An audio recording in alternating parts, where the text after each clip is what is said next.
Have you ever walked away from a conversation feeling like everything somehow became your fault? Maybe someone ignored your messages for days, then returned acting as if you were the one overreacting. Maybe a coworker smiled to your face while quietly damaging your reputation behind your back.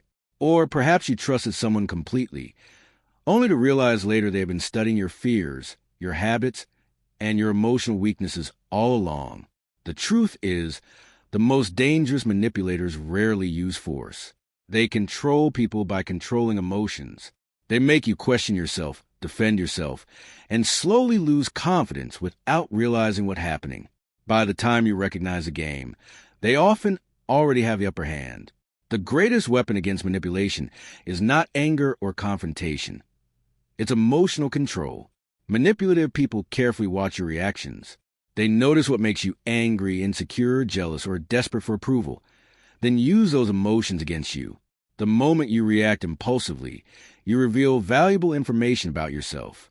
But when you remain calm, refuse to argue, and stop feeding their emotional games, the balance of power begins to change.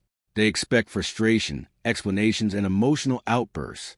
When those reactions never come, they become uncertain because they can no longer predict or control you. Another mistake many people make is revealing too much too soon. We often believe that being completely open creates trust, but manipulators see personal information as leverage.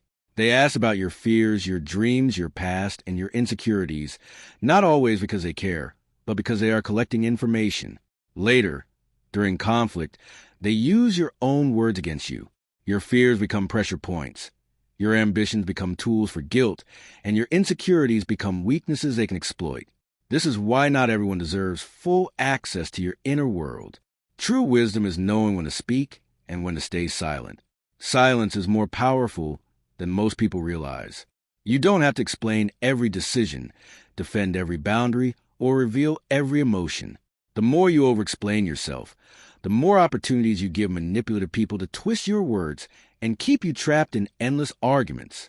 Calm, emotionally disciplined people are difficult to read, and that uncertainty makes manipulators uncomfortable. When they cannot predict your next move, they begin losing the confidence they once had. Perhaps the biggest mistake people make is confronting manipulators too quickly. The natural instinct is to expose them, argue with them, or prove that you're stronger. But patience often reveals far more than confrontation. When manipulators believe they are in complete control, they become careless. Their lies become inconsistent, their masks begin to slip, and their true character slowly reveals itself through repeated behavior. Instead of reacting emotionally, observe quietly. Pay attention to patterns rather than promises. Over time, the truth always becomes visible. Real strength isn't about winning every argument. It's about protecting your peace, controlling your emotions, and refusing to participate in psychological games. The moment you stop chasing approval, stop explaining yourself to people who have already decided to misunderstand you, and start observing instead of reacting, everything changes. Manipulators lose their greatest advantage because they can no longer read you. In the end, the people who master their emotions are the ones who truly control the game. Calmness is not weakness. It is quiet power, and nothing is more intimidating to a manipulator than someone they cannot control.